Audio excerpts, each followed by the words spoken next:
public offer. Public offer എന്ന് പറയുന്നത് when the shares, ഒരു ഷെയറിനെ when you are offering it to the public, it would be through a prospectus. What is prospectus? As I have already told you before, prospectus means it's a document which states about what a company is, how the company is, or regarding what all things the company has activities are, along the capital there, MOE, everything in a nutshell about the company would be there. So a prospective shareholder, for a prospective shareholder, actually it is very good for him to know about the company, because he is new to that environment. He doesn't know what the company is, what are the activities of the company, I mean what are the projects the company are taking up. Upon this prospectus, it gives him an idea about what the company is. So for as far as concerned about a prospective shareholder, we can say that he can know, like he is new to that and he can know more about a company. Okay, അപ്പോൾ കമ്പനിയെക്കുറിച്ച് അറിയണമെന്നുണ്ടെങ്കിൽ പ്രോസ്പെക്ടസിൽ തന്നെ വ്യക്തമായിട്ട് എല്ലാ കാര്യങ്ങളും കാണും. What are the company's shares are, അല്ലെങ്കിൽ what are the authorised capital that they have kept for. All these things will be mentioned in the prospectus, or how many shareholders are already there, or everything in nutshell they can know about it from the prospectus. Okay, അപ്പോൾ prospectus എന്ന് പറയുന്നത് public offer ചെയ്യുമ്പോൾ എപ്പോഴും കമ്പനിയെക്കുറിച്ചൊരു prospectus എപ്പോഴും അതിനകത്ത് കൊടുക്കണം. ആ പ്രോസ്പെക്ടസിനകത്ത് വ്യക്തമായിട്ട് കാര്യങ്ങളെല്ലാം എഴുതും. ഓക്കെ, സെബിക്കകത്ത് സെബി റെഗുലേഷൻ അനുസരിച്ച് if it is a listed company, actually സെബിയുടെ റൂൾസ് ആൻഡ് റെഗുലേഷൻസ് ആയിരിക്കും മുന്നോട്ട് കൊണ്ടുപോകേണ്ടത്. Okay, now regarding the company's, if regarding other companies which are not listed, it will be ruled by the administered by the central government. Okay, now regarding the promoters want to raise money through issue of shares to a public. They have to prepare a prospectus. Okay, and that is prepared by the promoter. Okay, പിന്നെ prospectus ചെയ്തിട്ട് എന്താണ് അവർ ചെയ്യുന്നത്? അത് prospective ഷെയർഹോൾഡറിനെ കാണിക്കും, ഇതാണ് ഞങ്ങളുടെ company, എങ്ങനെയുണ്ടെന്ന് നോക്കൂ, and just tell us, like if you are interested invest your money with us, അല്ലെങ്കിൽ ഷെയർസ് ഞങ്ങൾ തരാം എന്നുള്ള ഇത് പറയും. Okay, on the basis of the prospectus of the company it invites applications of shares from the public. അപ്പോൾ application form അതുപോലെ issue ചെയ്യും. These application forms are just invitation to offer. ഞാൻ നേരത്തെ നിങ്ങളടുത്ത് പറഞ്ഞ പോലെ it is not an offer. When the applications, for example, I need only 6 shares and I would be inviting the offers. When you are giving me, that is called an offer, because 6 ഓഫറിന് വേണ്ടി ഞാൻ ഒരു public offer ഇട്ടെന്ന് ഇരിക്കട്ടെ, 6 ഷെയർസിന് വേണ്ടി ഒരു public offer ഇട്ടെന്ന് വരുന്നത്, I would be getting about 30 applications. So that is offer, and I would be accepting. Do I need to accept the 30 of them? No. It's like I would be accepting only 6 of them, because the 6 ഷെയർസിൻ്റെ ആവശ്യമല്ലേ ഉള്ളൂ. That is called acceptance. അവിടെയാണ് offer and acceptance വരുന്നത്. When I am giving the prospectus and the public offer, that is invitation to offer, and when the applications are sent, that is the offer which is placed before me, and I am accepting it, അപ്പോഴാണ് acceptance ആവുന്നത്. Okay, application forms are issued by the company along with a copy of a prospectus, and the filled-in application received by the company is treated as an offer made by the prospective shareholder. Now, ഇതാണ് public offer. Public offer usually ചോദിക്കാറുണ്ട്, ഒരു 1 word definitions ആയിട്ട് ചോദിക്കാറില്ല. 5 marks question ചോദിച്ചിട്ടാണെന്ന് തോന്നുന്നത്. Anyway, what all things are there in the shares, ഈ share എന്ന് പറഞ്ഞ ചാപ്റ്ററിനകത്ത് എല്ലാം it is very important. They would be asking it. Private placement is also an important question. Usually എല്ലാ ടൈമും ചോദിക്കുന്നതാണ്. Private placement എന്ന് വെച്ചാൽ വളരെ സിമ്പിളായിട്ട് നിങ്ങൾ അറിഞ്ഞിരിക്കാം, വളരെ ചെറുതായിട്ട് സിമ്പിളായിട്ട് ഞാൻ കാര്യം പറഞ്ഞു തരാത്തതാണ്. നമ്മൾ ഒരു ഇൻവിറ്റേഷൻ ടു സബ്സ്ക്രൈബ് ചെയ്യുക, ഒക്കെ പറയുക. ആൻഡ് പബ്ലിക് ഓഫർ എന്ന് വെച്ചാൽ എന്താ? We would be publishing it through with the prospectus and everything through a newspaper, അല്ലെങ്കിൽ ഏതെങ്കിലും ഒരു അഡ്വർടൈസിങ് മീഡിയ എടുക്കും. പ്രൈവറ്റ് പ്ലേസ്മെൻറ്റ് എന്ന് വെച്ചാൽ ഇതൊന്നുമല്ല, വേർഡിൽ തന്നെയുണ്ട്. പ്രൈവറ്റ്ലി നമ്മൾ പ്ലേസ് ചെയ്യുവാണ് to a group of selected persons which is selected by the company, and this would be written much before. ഇത്രയും ആൾക്കാർക്കായിരിക്കണം കൊടുക്കേണ്ടതെന്ന് നേരത്തെ പറഞ്ഞിട്ടുള്ള കാര്യങ്ങളാണ്. അങ്ങനെയുള്ളവർക്ക് വേണ്ടി പ്രൈവറ്റ്ലി പ്ലേസ് ചെയ്യുന്നതാണ് പ്രൈവറ്റ് പ്ലേസ്മെൻറ്റ്. അപ്പോൾ ഓഫർ സെക്യൂരിറ്റീസും പബ്ലിക് ഓഫർ പോലെയല്ല private placement. To a group of selected, ചിലപ്പം ചില കമ്പനീസ് ആയിരിക്കും, ആ കമ്പനിക്ക് കൊടുക്കാം എന്നായിരിക്കും, അല്ലെങ്കിൽ ചിലപ്പോൾ ഗ്രൂപ്പ് ഓഫ് എംപ്ലോയീസിനായിരിക്കും. എംപ്ലോയീസ് എന്ന് വെച്ചാൽ എംപ്ലോയീസ് സ്റ്റോക്ക് ഓപ്ഷൻ ഉള്ള എംപ്ലോയീസ് അല്ല, ആ സ്കീമിലുള്ള എംപ്ലോയീസ് അല്ലാത്ത എംപ്ലോയീസിന് വേണമെങ്കിൽ ഇതുപോലെ പ്രൈവറ്റ് പ്ലേസ്മെൻറ്റ് ചെയ്യാം. ഓക്കെ. ആൻഡ് ക്വാളിഫൈഡ് ഇൻസ്റ്റിറ്റ്യൂഷനോ ബയേഴ്സിനും കൊടുക്കത്തില്ല.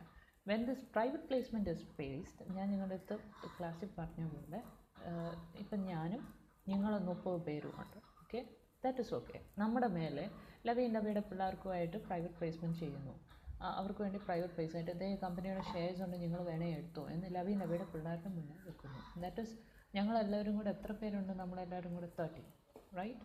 29 + 1 ടീച്ചറായ ഞാനും കൂടെ ചേർന്ന് 30. Okay. But if it goes exceed, if it is the maximum limit is 50, if പിള്ളേരെല്ലാവരും നമ്മളെല്ലാവരും കൂടെ ചേർന്ന് 50 പേരാണെങ്കിൽ that is a maximum. Private placement, the maximum limit is 50. If it is exceeding the 50, it is deemed to be known as a public offer. Public offer ആയി മാറും. അപ്പോൾ 50 പേര് വരെ limit ചെയ്താണ് അവർ ആ ഷെയർസ് നമ്മളിലേക്ക് offer തരുന്നതെങ്കിൽ that is called private placement. Okay. And that would be a group of people only, and it won't be advertised in any media. ഒരു മീഡിയയിലും അഡ്വർടൈസ്മെൻറ്റ് പോവുകയില്ല. പിന്നെ പ്രൈവറ്റ്ലി ആ ഇൻവിറ്റേഷൻ സബ്സ്ക്രൈബ് ചെയ്യണമെന്നും പറഞ്ഞ് പ്ലേസ് ചെയ്യത്തേ ഉള്ളൂ. It may be noted that the provisions of private placement, okay, applies both to public companies and private companies. രണ്ടിലും apply ചെയ്യാം. However, public companies may raise capital through public offer also. പബ്ലിക്കിനാണ് public offer എന്ന് പറഞ്ഞ ഒരു ഓപ്ഷനും കൂടെ ഉണ്ട്. പ്രൈവറ്റിന് ഒരിക്കലും പബ്ലിക് ഓഫർ ചെയ്യാൻ പറ്റില്ല. ഏതൊക്കെ രീതിയിലാണ്? What are the rules of private placement?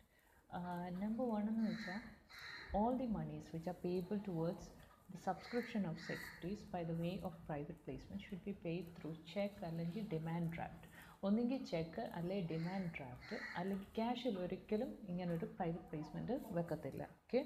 അല്ലെങ്കിൽ എന്തെങ്കിലും ഒരു ബാങ്കിങ് ചാനൽ യൂസ് ചെയ്ത് വേണം ഈ പ്രൈവറ്റ് പ്ലേസ്മെൻറ്റ് ചെയ്യാൻ. Number 2, company making an offer or invitation under this section shall allot its securities within 60 days. 60 ദിവസമുണ്ട് from the receipt of application of such securities. Okay. Invitation to offer, നമ്മളൊരു offer വെച്ചു, ഒരു invitation വെച്ചു. Okay. Securities എപ്പോഴാണ് allot ചെയ്യുന്നത്? 60 ഡേയ്സിനകം. ഇപ്പോൾ ലവിയും പിള്ളേർക്കുമായിട്ട് ഒരു 6 shares വെച്ചു. പക്ഷേ ലവിക്കും പിള്ളേർക്കും കൂടെ 4 ഷെയർ മതി, ബാക്കി 2 ഉണ്ടല്ലോ. അപ്പം എന്തായാലും നമുക്ക് ആ 6 മേടിച്ചെങ്കിൽ മാത്രമേ അതുമായിട്ട് മുന്നോട്ട് പോകാൻ പറ്റത്തുള്ളൂ. അപ്പോൾ 60 ഡേയ്സ് കാത്തിരിക്കാം to allot the securities, whether to see if all the 6 shares will be subscribed or not. But still nobody has shown up എന്നുണ്ടെങ്കിൽ we have to repay the amount within the next 15 days. അപ്പോൾ 60 ദിവസം വരെ നമ്മൾ കാത്തിരിക്കണം, നമ്മൾ കൊടുത്ത shares എല്ലാം subscribe ചെയ്യാൻ ആൾക്കാർ വരുന്നുണ്ടോ എന്നുള്ളത്. വന്നില്ല എന്നുണ്ടെങ്കിൽ 60 ദിവസത്തിന് ശേഷമുള്ള 15 ദിവസത്തിനകം നമ്മളതെല്ലാം തിരിച്ച് ആപ്ലിക്കേഷൻ എമൗണ്ട്സ് തിരിച്ച് റീപേ ചെയ്യണം. ഇതേ സമയം ആദ്യം നമ്മൾ പ്രൈവറ്റ് പ്ലേസ്മെൻറ്റ് ചെയ്യുമ്പം തന്നെ രജിസ്ട്രാറിനെ അറിയിക്കണം. After 30 days we have to let the registrar know about it. Like ഇങ്ങനെയാണ് ഞങ്ങൾ പ്രോസ്പെക്ടസ് വഴി പ്ലേസ്മെൻറ്റ് നടത്തിയിരിക്കുന്നതെന്ന് രജിസ്ട്രാർ അറിഞ്ഞിരിക്കണം. അതിൻ്റെ ആ ഓഫറും രജിസ്ട്രാറിൻ്റെ മുന്നിൽ അത് വെക്കണം. Okay. Now, if a company is not able to allot the securities within that period, ഞാൻ നിങ്ങളുടെ അടുത്ത് പറഞ്ഞ പോലെ it shall repay the application money to the subscribers within 15 days from the date of completion of 60 days. If the company fails to repay the application amount within the aforesaid period, it shall be liable to repay that money with interest at the rate of 12% per annum from the expiry of 60th day. 60 ദിവസം കഴിഞ്ഞ് within 15 days ഒരു time ഉണ്ടല്ലോ, ആ 15 ഡേയ്സിനകം നമ്മളത് ചെയ്തില്ല എന്നുണ്ടെങ്കിൽ 15 ഡേയ്സിൻ്റെ 6th day മുതൽ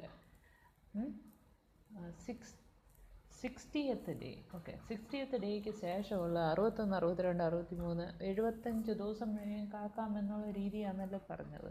പക്ഷേ ആ 15 ദിവസവും കഴിഞ്ഞിട്ട്, 60 ദിവസം കഴിഞ്ഞ് 15 ദിവസവും കഴിഞ്ഞിട്ട് നമ്മളത് കൊടുക്കുന്നില്ല, റീപേ ചെയ്യുന്നില്ല എമൗണ്ട് എന്നുണ്ടെങ്കിൽ ആ 61-ാം ദിവസം മുതലുള്ള ഓരോ ദിവസത്തിനും 12% per annum വെച്ച് നമ്മൾ റീപേ ചെയ്യേണ്ടതായിട്ട് വരും.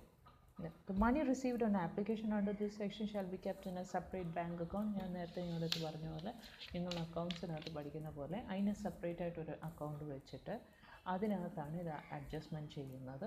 If anything for allotment of securities ഉണ്ടെങ്കിൽ അത് അതിനകത്ത് വരും. For repayment of monies where the company is unable to allot securities ആണെങ്കിൽ അതിനകത്തുനിന്ന് എടുത്തായിരിക്കും റീപേ ചെയ്യുന്നത്. Okay. Now, all offers which is covered by private placement shall be made only to such persons whose names are recorded by the company prior to the invitation to subscribe. Such persons shall receive the offer by name and a complete record of such offer shall be kept by the company in such manner as may be prescribed. The complete information about such offer shall be filed with the register within 30 days of circulation of relevant private placement offer letter. Okay, within 30 days of private placement offer letter രജിസ്റ്ററിനെ അറിയിക്കണമെന്നുണ്ട്. ഇനി പ്രൈവറ്റ് പ്ലേസ്മെൻറ്റ് ആർക്കാണ് വെക്കുന്നത്? നേരത്തെ തന്നെ names which is record by the company എന്നുള്ള ആൾക്കാർക്കായിരിക്കും ഈ മാതിരി പ്രൈവറ്റ് പ്ലേസ്മെൻറ്റ് നമ്മൾ വെക്കുന്നത്. The companies are prohibited from releasing any public advertisement. As I said before, you cannot make any advertisement, you cannot utilize any media or marketing or distribution channels or agents. Nothing can be used at the public at large, okay, for making such an offer. It should be placed before a private placement means it should be privately placed. It is not placed through any source of media, okay, and to the particular person which is already recorded in the company, the names which are recorded with the company. Now, whenever a company makes any allotment of securities under this section, it shall file with the register a return of allotment in such a manner as may be prescribed. As you have already learned in accounts and everything, you keep a account, right, for ഓരോന്നിനായിട്ട് company capital reserve account എന്നൊക്കെ പറയുന്ന പോലെ you have to keep an account for this one also. അപ്പോൾ ഏതൊക്കെ application receive ചെയ്യുമ്പോഴും it gets added to that once again reserve something called a allotment ആയിട്ടുള്ള ഒരു account വെക്കുക. അതിനകത്തേക്കായിരിക്കും ആപ്ലിക്കേഷൻസിൻ്റെ എല്ലാം പോകുന്നത്. Now, if the company makes an offer or accepts money in contravention to anything which is said in these provisions, സെക്ഷനകത്ത് പറയുന്നതിന് വ്യതികരിച്ച് എന്ത് കാര്യങ്ങൾ ചെയ്താലും ആരാണ് ലയബിൾ? പ്രൊമോട്ടേഴ്സും ഡയറക്ടേഴ്സും ആയിരിക്കും would be liable for the penalty which may extend to an amount in the offer or invitation to up to 2 crores. 2 crores വരെ കൊടുക്കേണ്ടതായിട്ട് penalty അടിക്കാം, whichever is high. The company shall also refund all monies to the subscribers within a 30 days of order imposing the penalty. Now, prospectus. എന്താണ് prospectus? അപ്പം public company എന്ന് പറയുന്ന ഒരു public company പുറത്തേക്ക് invitation കൊടുക്കുമ്പോൾ എപ്പോഴും പ്രോസ്പെക്ടസ് വെക്കും. When it proposes to issue shares to the public, must prepare a prospectus. Okay, prospectus എന്ന് വെച്ചാൽ എന്താണ്? ഒരു കമ്പനിയെക്കുറിച്ച് ഒരു നട്ഷലായിട്ട് എല്ലാ കാര്യങ്ങളും പറയുന്നതാണ് prospectus, അല്ലേ? So, the purpose for which the capital is required. What is the company? What are the activities of the company? What are the company heading to do? Or what is the present situation of the company? What are the projects which the company has undertaken? All these things would be perfectly written in the prospectus. Now, let's see what is the Companies Act and the definition ആണ് prospectus-ന് കൊടുക്കുന്നതെന്നുള്ളത്. Okay, prospectus any document described or issued as a prospectus and include any notice or circular advertisement or other document inviting deposits from the public, inviting offers from the public for subscription or purchase of any share in or debentures of a body corporate. That is called prospectus. Okay, prospectus can be issued only by whom? By public companies. Private companies are prohibited from inviting public to purchase their shares or debentures. That you already know. So how the private companies are doing? The private companies, they give a private placement, right? If they are listed companies, about public companies, if they are listed companies, how they would be doing it? Through SEBI regulations, but they have to place a public offer. Now, prospectus shall be issued only if a copy of it has been given to the registrar for registration. Now, copy of the prospectus sent for registration must be signed by every person who is named as a named in the prospectus as a director or proposed director or his agent authorized in writing. ആ വ്യക്തികളെല്ലാം അതിൽ ഒപ്പിടണം. ഈ കമ്പനിയെക്കുറിച്ച് ഈ പറഞ്ഞിരിക്കുന്ന കാര്യങ്ങളെല്ലാം ശരിയാണെന്നും പറഞ്ഞ് അവർ sign ചെയ്ത് കഴിഞ്ഞാൽ it becomes correct. Okay. Now, it must be dated and shall be issued within 90 days of its registration. Now, date ഇട്ടിട്ട് വേണം ഇത് സൈൻ ചെയ്യാൻ. ഡേറ്റ് ചെയ്തേ അത് it will be issued within 90 days of its registration. അത് register ചെയ്ത് കഴിഞ്ഞ് within 90 days it can be issued. Okay. Now, what are the contents of prospectus? എന്തൊക്കെയുണ്ട് ഒരു പ്രോസ്പെക്ടസിനകത്ത് വരേണ്ട കണ്ടൻസ് എന്തൊക്കെയാണെന്നുള്ളത്. Okay.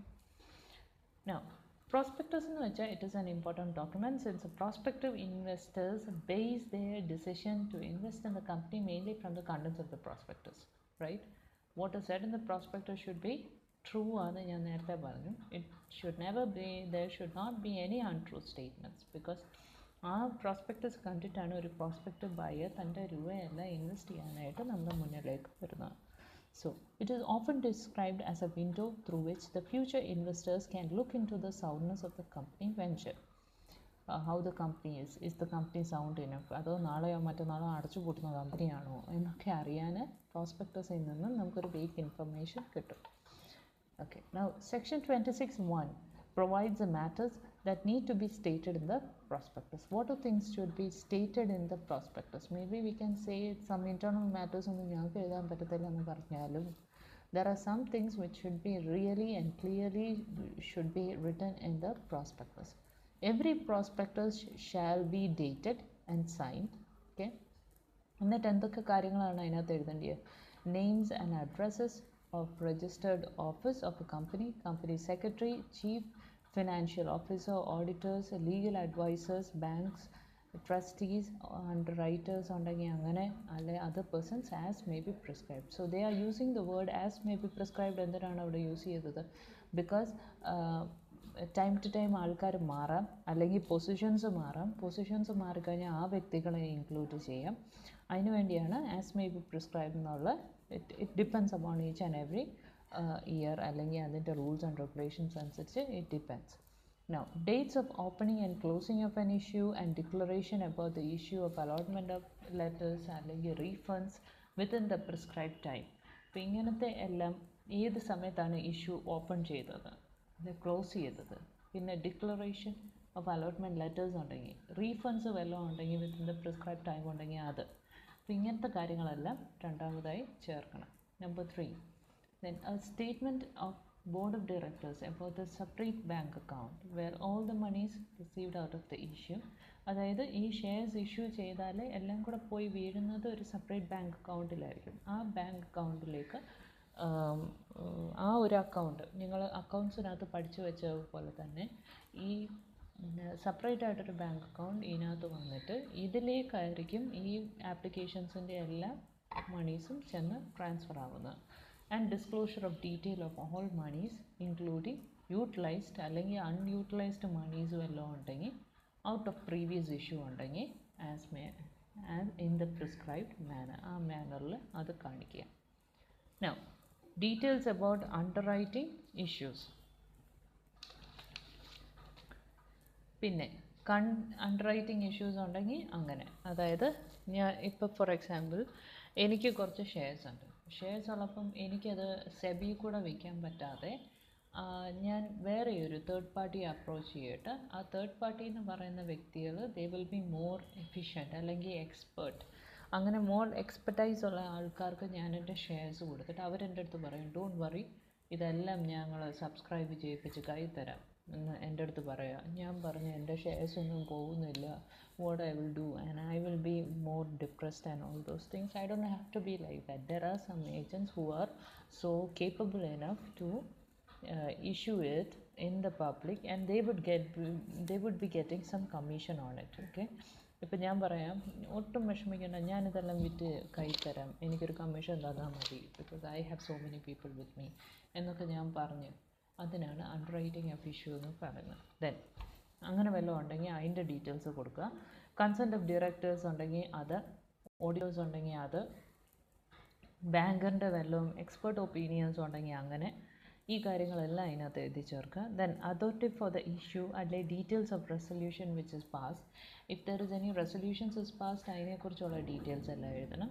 ദെൻ എന്താണ് allotment and issue of securities, അതിൻ്റെ procedure എങ്ങനെയാണ്, അതിൻ്റെ ടൈം ഷെഡ്യൂൾ എങ്ങനെയാണ്, പിന്നെ കമ്പനിയുടെ ക്യാപിറ്റൽ സ്ട്രക്ചർ എങ്ങനെയാണ്, main objects of public offer എന്താണ്, ടേംസ് ഓഫ് പ്രസൻറ്റ് ഇഷ്യൂ എന്താണ്, അല്ലെങ്കിൽ other particulars. Then main objects of present business of the company, അതിൻ്റെ ലൊക്കേഷൻ എവിടെയാണ്, ഒരു പ്രൊജക്റ്റ് ഉണ്ടെങ്കിൽ ആ പ്രൊജക്റ്റിൻ്റെ ഇംപ്ലിമെൻറ്റേഷൻ ഷെഡ്യൂൾ എങ്ങനെയുണ്ട്, പിന്നെ മാനേജ്മെൻറ്റ് റിസ്ക് ഫാക്ടർ വല്ലതും കമ്പനി പ്രൊജക്റ്റ് ഫേസ് ചെയ്യുന്നുണ്ടെങ്കിൽ അങ്ങനെ, ഗസ്റ്റേഷൻ പീരീഡ് ഉണ്ടെങ്കിൽ അങ്ങനെ, എക്സ്റ്റെൻറ്റ് ഓഫ് പ്രോഗ്രസ് മെയ്ഡ് ഉണ്ടെങ്കിൽ പ്രൊജക്റ്റിൻ്റെ മേലിലുണ്ടെങ്കിൽ അങ്ങനെ, പ്രൊജക്റ്റിന് എന്തെങ്കിലും deadline of completion date ഉണ്ടെങ്കിൽ അങ്ങനെ, ഈ കാര്യങ്ങളെല്ലാം അതിനകത്ത് വ്യക്തമായിട്ട് എഴുതണം. Any litigation or legal action which is pending by the government ഡിപ്പാർട്ട്മെൻറ്റിൻ്റെ അടുത്തോ സ്റ്റാറ്റ്യൂട്ടറി ബോഡിയുമായിട്ടോ മറ്റോ ലാസ്റ്റ് 5 ഇയേഴ്സിൽ എന്തെങ്കിലും കേസസ് ഉണ്ടെങ്കിൽ അതിനെക്കുറിച്ച്, അല്ലെങ്കിൽ ആ കേസ് ഇപ്പോൾ എന്തായി, അല്ലെങ്കിൽ എഗനിസ്റ്റ് പ്രൊമോട്ടർ വല്ലതും ഉണ്ടെങ്കിൽ അങ്ങനെ. ഓക്കെ. പിന്നെ minimum subscription amount payable by way of premium അല്ലെങ്കിൽ issue of shares otherwise than cash, ഇങ്ങനത്തെ കാര്യങ്ങളെല്ലാം അതിനകത്ത് എഴുതണം. Then details of director including their appointments and remuneration അല്ലെങ്കിൽ such particulars of the nature or extent of the interest in the company as may be. Then disclosure in such a manner as may be prescribed, the പ്രൊമോട്ടേഴ്സിൻ്റെ contribution ഏത് രീതിയിലാണെന്നുണ്ടെങ്കിൽ അതിൻ്റെ disclosure. Then sets out the following reports of the for the purpose of financial information, namely number 1, report by the auditors of the company with respect to its losses and profits and assets and liabilities and such other matter as may be prescribed.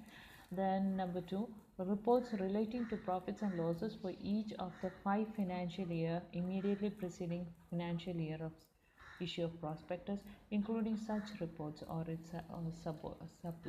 subsidiaries and such manner as may be prescribed. ഓഡിറ്റേഴ്സിൻ്റെ വല്ല report ഉണ്ടെങ്കിൽ അങ്ങനെ.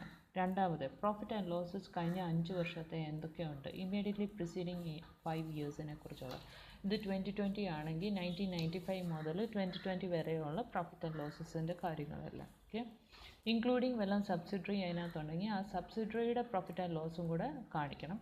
Then subsidiary എന്ന് പറഞ്ഞാൽ ഓർക്കുന്നുണ്ടല്ലോ, ഒരു കമ്പനിയുടെ shares വേറൊരു കമ്പനിയുടെ shares നമ്മൾ മേടിക്കുന്നെങ്കിൽ okay more than 50% of shares നമ്മൾ ഹോൾഡ് ചെയ്യുന്നുണ്ടെങ്കിൽ that company is a subsidiary to us and we are called as holding company. ഞാൻ പറഞ്ഞല്ലോ നേരത്തെ.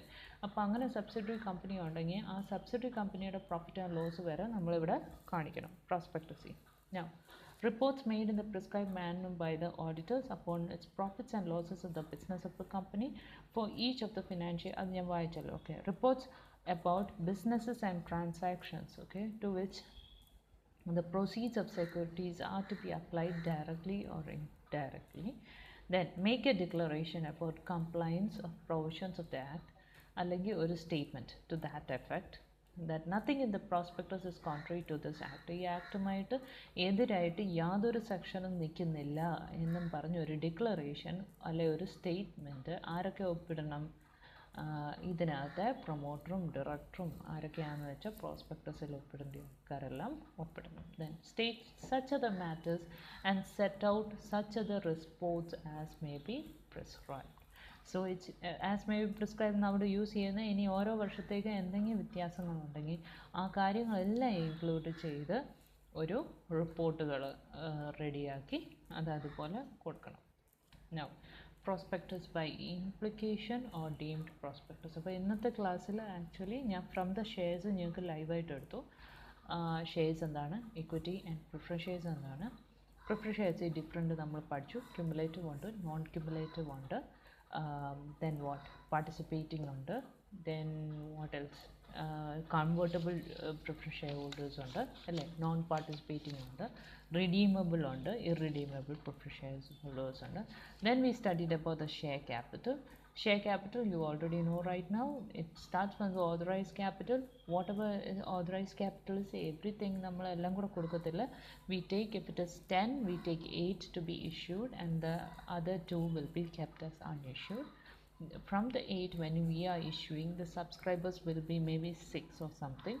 6 subscribers would be there, would be again unsubscribed.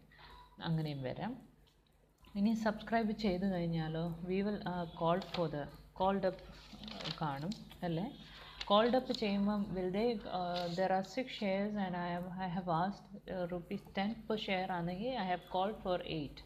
2 ഞാൻ മാറ്റി വെക്കുകയാണ് ഫോർ വൈൻഡിങ് അപ്പ് ടൈമിൽ use ചെയ്യാൻ വേണ്ടി. I reserve the other one in the reserve ക്യാപിറ്റലിനകത്തേക്ക് മാറ്റി വെച്ചിരിക്കുകയാണ്. അപ്പോൾ 8 ഞാൻ ചോദിച്ചുള്ളൂ. That is called the called up capital. And what some people they have come up, they have paid only 6. I have asked for 8, they have paid only 6, means paid up capital is 6, and the 2 which is remaining is called the calls in arrears or unpaid. Okay, അപ്പോൾ ഇങ്ങനെയാണ് അതിൻ്റെ കാര്യങ്ങളെല്ലാം പോകുന്നത്. Instalment ആയിട്ടായിരിക്കും I will be asking the capital amount. പിന്നെ നമ്മളിപ്പോൾ പഠിച്ചു public offer. What is public offer? Public offer എന്ന് വെച്ചാൽ offer which is made to the public along through a prospectus. We will issue an application. Along with the application there would be a prospectus. അപ്പോൾ prospectus എന്താണ്? It shows the entire thing about a company in nutshell ആയിരിക്കും prospectusനകത്ത് കാണിക്കുന്നത്. അപ്പോൾ prospective shareholder മേടിക്കുന്നതിന് മുന്നേ he will come to know what a company is all about. Okay, what is the present situation of the company? Is it safe enough to invest some money in the company എന്ന് അറിയാൻ പറ്റും. അതാണ് public offer. Okay, once the application has been filled and sent to them, it is called an offer, and it's me who decides whether it is to be accepted or not. Now private placement is we place these shares to a group of people, selected members, and that members would be already decided by the company to whom it should be placed. It may be a group of a company or a group of people, selected people, or maybe employees, but employees who is under the stock scheme of stock option ആണെങ്കിൽ they are not allowed. Even institutional buyers are not allowed to be in the private placement. പിന്നെ anyway, in whatever group it is, it should not exceed 50 people. It should be lesser than 50 or lesser than 50. Then if it is above 50, it would be deemed as a public offer. Okay, then I hope you understood everything. Then private placement കുറച്ച് കാര്യങ്ങളെല്ലാം പറഞ്ഞു. How the monies are issued അല്ലേ? Monies എങ്ങനെയാണ് 60 ഡേയ്സിനകം അല്ലെങ്കിൽ അത് 60 days വരെ നമുക്ക് allot ചെയ്യാം securities. After that there is 15 days of time to repay it back. If there is any default in that, from the 61st day penalty would be applied on. Then a 12% rate of penalty. അങ്ങനെ ഓരോ കാര്യങ്ങൾ ഏത് ആൾക്കാർക്കാണ് കൊടുക്കുന്നത്, their names would be already been recorded by the company. Then what else? It should not be advertised on given in any media or anything. Then what else? അപ്പോൾ ഇങ്ങനത്തെ എല്ലാ കാര്യങ്ങളും കൂടുന്നതാണ് private placement. ഉറപ്പായിട്ടും ഒരു ക്വസ്റ്റ്യൻ ചോദിക്കും, എല്ലാ പ്രാവശ്യവും ചോദിക്കുന്നു. Then prospectus. I have dealt with prospectus right now. What all things are needed to be mentioned in the prospectus എന്നുള്ള കാര്യങ്ങളാണ്. നിങ്ങൾ വളരെ ചുരുക്കത്തിൽ നിങ്ങൾ ഓർത്ത് വെച്ചാൽ മതി. നെയിംസ് ആൻഡ് അഡ്രസ്സസ് ആരുടെയൊക്കെയാണ് എന്നിങ്ങനെ ആലോചിച്ചാൽ തന്നെ company secretary, CFO, auditor, legal practitioner, underwriter, trustee, banker, ഇവരെല്ലാവരും ഉണ്ടെങ്കിൽ അതിനകത്ത് കാണിക്കണം. എന്നാണ് ഒരു ഇഷ്യൂ ഓപ്പൺ ചെയ്തത് ക്ലോസ് ചെയ്ത് അത് ഓർത്ത് വെക്കുക, അതെല്ലാം എഴുതണം. പിന്നെ ഡയറക്ടറിൻ്റെ ഏറ്റവും ആവശ്യം സ്റ്റേറ്റ്മെൻറ്റ്, ഈ പറഞ്ഞ കാര്യങ്ങളെല്ലാം എത്ര മണിയാണ് റിസീവ് ചെയ്തുള്ളൂ, ഇത്രയും ട്രാൻസ്ഫർ ചെയ്തുള്ളൂ എന്നുള്ള കാര്യങ്ങൾ. അണ്ടർറൈറ്റർ ഉണ്ടെങ്കിൽ അവർ ഏത് രീതിയിലാണ്. ദെൻ ഡയറക്ടേഴ്സ്, ഓഡിറ്റേഴ്സ്, ബാങ്കേഴ്സ് അവരുടെ കൺസെൻറ്റ് വല്ലതും ഉണ്ട് അത്. പിന്നെന്താ അലോട്ട്മെൻറ്റ് ആൻഡ് സെക്യൂരിറ്റീസിൻ്റെ ടൈം ഷെഡ്യൂൾ എത്രയാണെന്ന് വെച്ചാൽ അത്.